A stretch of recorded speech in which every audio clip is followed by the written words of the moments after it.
The holidays are coming up real quick, so give your dad, your bro, or just yourself the wallet upgrade that you all deserve. Ridge's Black Friday and Cyber Monday deals mean you can score up to 47% off stuff across their entire site. The discounts won't last, so click the link below to check it out for yourself, or stick around to the end of the video to learn more. Supervive. Now, before you click off the video, I know what you're thinking. A MOBA review on the Skill Up channel? Ew. But hear me out. What if I told you that this isn't a MOBA, at least not fully? This is actually a MOBA, hero shooter, and battle royale rolled into one. You're not exactly selling me on this, Austin. Sounds like a complete mess. Well, what if I told you that combination works surprisingly well, because it takes the best parts of each of these genres and cuts the fat? It's League of Legends without the unwieldy itemization and complex metagame. It's Fortnite without the long periods of meandering or teammates running off on their own. And it's Overwatch, but with compelling mid-match progression and character-wide mobility that prevents those one-sided stalemates. What if I also told you that this isn't just an imitation that falls short of that competition, because it's made by a studio filled with senior talent responsible for much of the look and feel that have made those games the powerhouses that they are. Seriously, if you go on their website and scroll through the team, you'll see it's just a who's who of folks that have worked on the biggest multiplayer games of all time, from League of Legends to Fortnite, Halo, Destiny, Overwatch, and many more. If you have even a passing interest in those games, I think you'll be surprised by how comparable Supervive is in terms of its tight design, polish, and game feel. It reminds me a lot of when Apex Legends and Valorant entered this space. There's just this X factor that you can feel in your jellies from the moment you enter your first match. The kind that gives me real confidence that this hero shooter will go the distance where so many before it have failed to do so. Half that squad is down.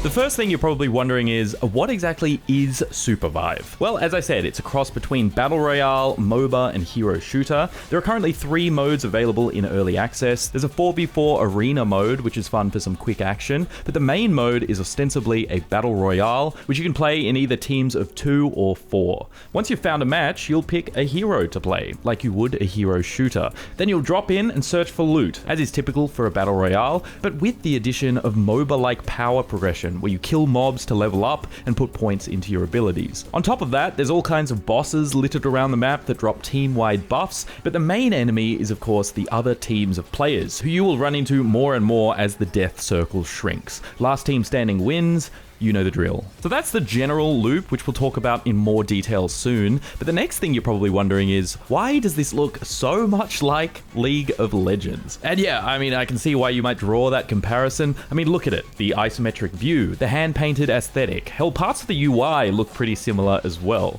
It is no mere imitation though. This is the debut title for Theorycraft Games, and much of the art team working on this game previously worked at places like Riot, Blizzard, and Epic Games. So it's no surprise that they would want to flex that expertise and bring that proven visual language here. It's clean, it's functional, it's appealing, if it ain't broke and all that. Having said that, if you actually put this side by side with League, they don't look that alike. Supervive leans harder on that blocky stylization. It's got a more vibrant color palette. The map is also broken up into various biomes and man-made structures to make moving through it feel visually and functionally diverse. If you know me, you know I'm a sucker for this art style. Really dig how this game looks overall.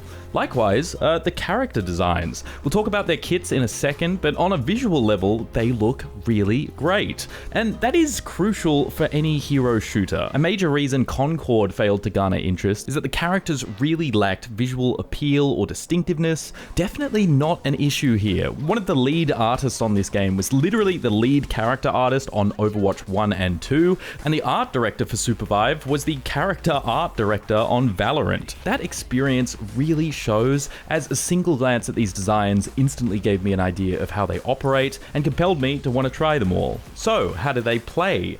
Well, brilliantly, in fact, especially if you were skeptical about this being too MOBA-like. What surprised me was that this doesn't control at all like a MOBA. The camera is locked to your character. You use WASD to move, you can jump, you can crouch, and the mouse is at all times driving your character's aim. It's more like a top-down shooter in that regard, but I don't want to give the impression that it's all shooting. Supervive's character kit design leans closely to that of Overwatch, so if you're a fan of the more ability-driven combat as opposed to the focus on guns like in most battle royales, I think you'll really dig the combat in Supervive. Each character has a suite of abilities on relatively short cooldowns alongside their own unique weapon. There's a neat level of parity across their kits. The shift key is always a movement ability, Q is always some kind of AoE skill. What this meant is that after playing just one character, I found it very easy to jump in and play any other because there was less need to adjust my muscle memory. But that's not to say that they feel homogenized. I mean, each character can handle quite differently. Obviously, those with guns have different fire rates, mag sizes, and reload speeds, but you've also got more fantasy-themed kits. For example, one wields a bow, which travels further and hits harder based on how long you hold the left click. Fear death guide my way. There's this paladin-esque tanky dude whose basic attack throws a hammer like Thor, but holding the click charges it up for a close-range swing that deals big damage and knocks back enemies. Some of these characters have really cool interactions between their abilities as well. Like the shield dude that I mentioned, he can raise his shield up like Reinhardt, but I later learned that he can continue to attack while it's up, and using his movement ability while it's up will make it invulnerable for a time. The team's experience with Overwatch really shows here, as the kit design promotes that same level of instinctive cooperative play. Everyone knows to fall behind the chunky tanks, to stay near the healers, to guard your squishy backline DPS, and for the melee fighters to initiate together. The ability design here really encourages the squad to always move and engage as a unit, which I really loved.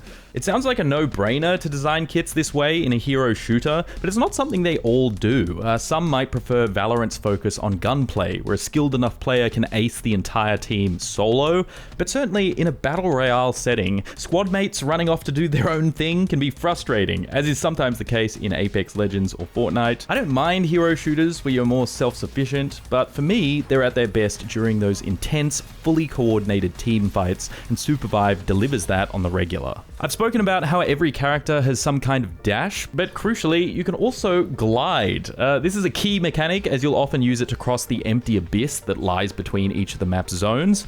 It's a clever solution to the problem of verticality. In most battle royales, you can approach from any axis, which gives you so many ways to outmaneuver your enemy through smart map awareness. With a top-down perspective, you can't really do that, and even with the fog of war that's in place here, you might have run the risk of fights becoming too one-sided or devolving into stalemates. But this gliding mechanic allows for so much outplay potential. It allows you to flank enemies from any angle, and it's a cool tool for juking players or bailing on a fight entirely, because shooting a player while they're gliding over a gap will instantly kill them. Definitely makes people more hesitant to chase after you even if you're outnumbered. That's just one of the many ways in which Supervive opens the door for the kind of clutch plays that even the average player can pull off. In that way, it kind of stands out as a more casual, friendly, forgiving game, despite pulling from genres that can often feel quite punishing. Not only does the gliding mechanic act as the perfect getaway, but the death zone doesn't actually kill you, you just can't heal inside it, which means you can take your time to find another way around if enemies are waiting for you. Reviving your teammates is easy to do as well. You're not forced to stay completely still, locked into an animation. You can continue to provide cover fire and strafe around a bit. Respawn towers that revive your entire team are plentiful and positioned such that you have sufficient cover against incoming enemies. You can capture these camps that'll act as a sort of home base for your team, allowing you to replenish potions and armor.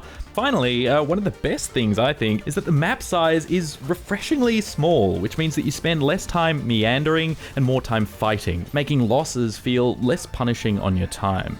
Battle royales are stressful, man. I mean, you spend all this time looting stuff, you've got one life, if your partner goes down, it's on you to go all John Wick and save them. If you don't, you might just get flamed for being bad at the game, forcing you to log off and boot up Stardew Valley to remind you that games are a source of joy and not just pain. Oh yes, we've all been there. Anyway, that constant pressure is likely what pushes a lot of players away from the genre, so I really appreciate the compromises Supervive has made to help alleviate that.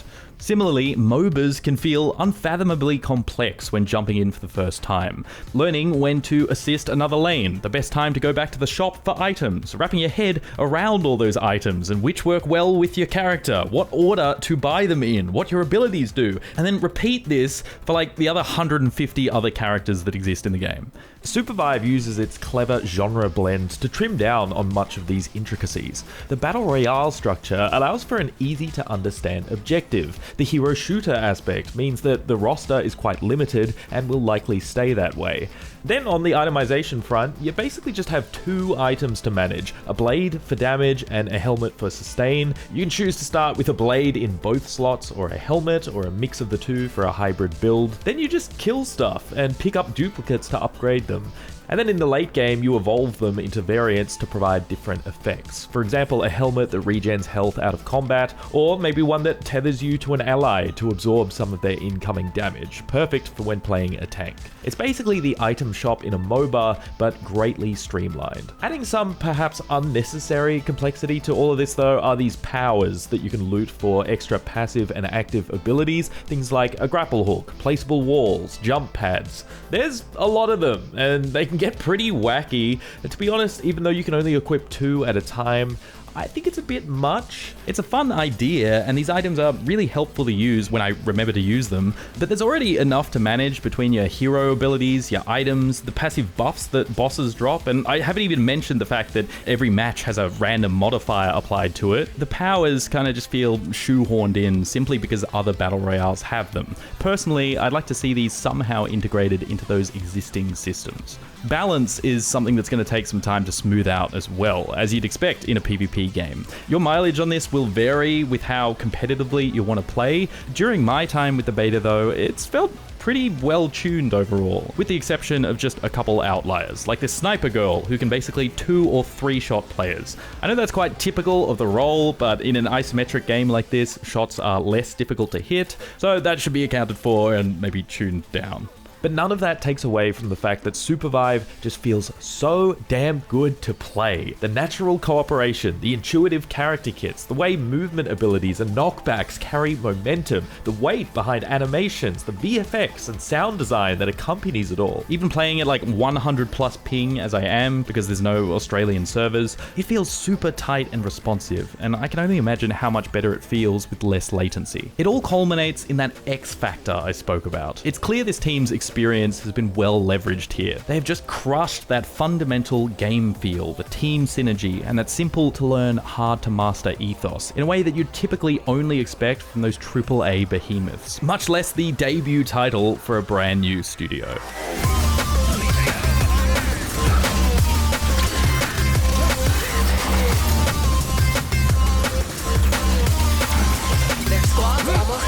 Supervive is out now in early access / open beta, and it'll remain that way until the 1.0 launch. It is free to play, so you might have questions around monetization, and the good news is there isn't much to say about it. As you'd expect, there is a shop with skins. They're a tad too expensive for my tastes, each one costing a minimum of like 20 Australian dollars.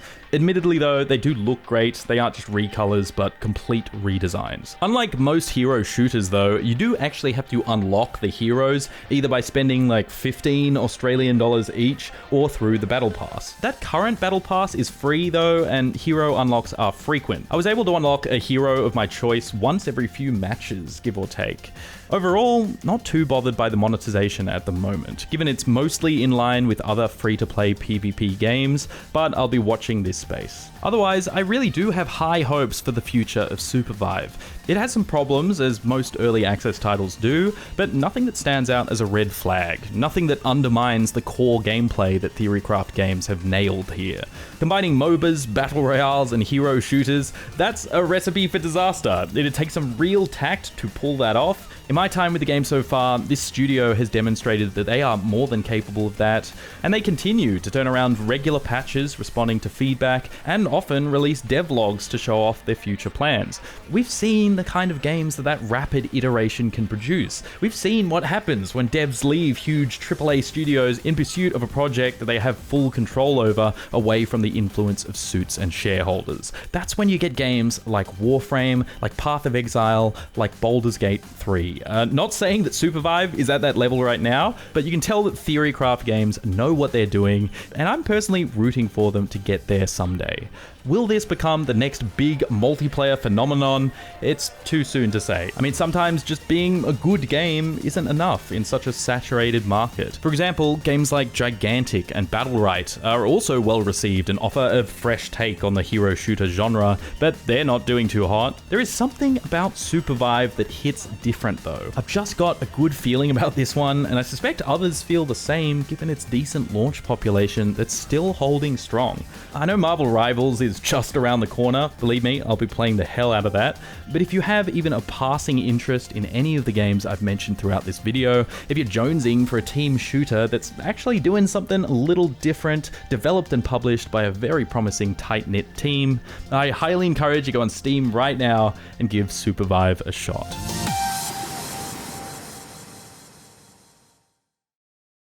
The holidays are fast approaching, so let me ask you this.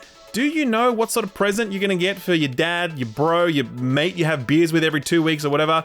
If you are stumped, then can I suggest the wallet glow up that they never even knew they needed? A brand new Ridge wallet. This is a Ridge wallet. There are many like it, but this one is mine. They come in a whole bunch of colors, like too many colors to even count, as well as a whole bunch of materials including leather and actual titanium. Customizing the exact look and feel of your Ridge wallet could not be easier. But what is the Ridge wallet? Well, it's an actual wallet designed to, replace your normal leather wallets that you've been carrying around for like 30 years, or those Velcro ones that we used to carry around when we were teenagers. Remember those? They were not good. The Ridge wallet is designed to carry your cards and cash in a sleek, stylish, and damn near indestructible package that is so much smaller than your average wallet and so much more comfortable to carry around in your pocket. It's also very technologically enabled. So it has RFID protection, meaning it protects you from like those skimming attacks that can happen with credit cards these days. But also the thing I love about it most is that, do you see this little bubble thing here? This is an add-on that you can get for your Ridge wallet. And what it does is it lets you put an air tag on it. And that means that you will never lose your wallet ever again. I don't lose my wallet outside, but I lose my wallet around the house all the time. And so now whenever I have lost my wallet, I can just like ping it and all of a sudden, boom, I find it. It is unbelievably good. I would never ever replace this feature. There's no way. But there's other things too. Like they just released a new MagSafe variant, which allows you to magnetically clip your Ridge wallet to the back of your phone for added safety and convenience. I just got sent that actually, and it literally just clips to the back of your phone and boom, could not be easier or more convenient than that. So that's the wallet, which totally rules, but that's not all. There's also the key case, which is this thing right here. The messy clump of keys I used to have in my wallet is gone, replaced by a single case that has all my keys in it. It too comes in a range of colors just like the wallet, and it too is sleek and way more comfortable to carry around than having all of those loose keys stabbing into my thigh all the time. Let me put it this way. I started using Ridge wallet like 4 years ago, and there's absolutely no way I would ever go back to one of the classic leather wallets ever again, no matter how fancy they are. Like, it's just not something that appeals to me at this point. The convenience of this, the size, the durability, the technology that I'm able to attach to it, or the RFID protection, all of it just means that it has everything that I need as a wallet. And yeah, man, this is it. The wallet problem is now solved for me. It's done. It's lock it in. So if you think the special people in your life deserve something like this, or maybe you just want to spoil yourself, then head over to ridge.com/skillup, link below the like button. There you'll be able to see Ridge's Black Friday and Cyber Monday sales, giving you up to 47% off selected items. That discount is absolutely huge, and it will only be available for a limited time. So if you're at all interested, then be sure to get in quick. Ridge.com/skillup, link below. Thanks Ridge for sponsoring the video, and thank you for watching it.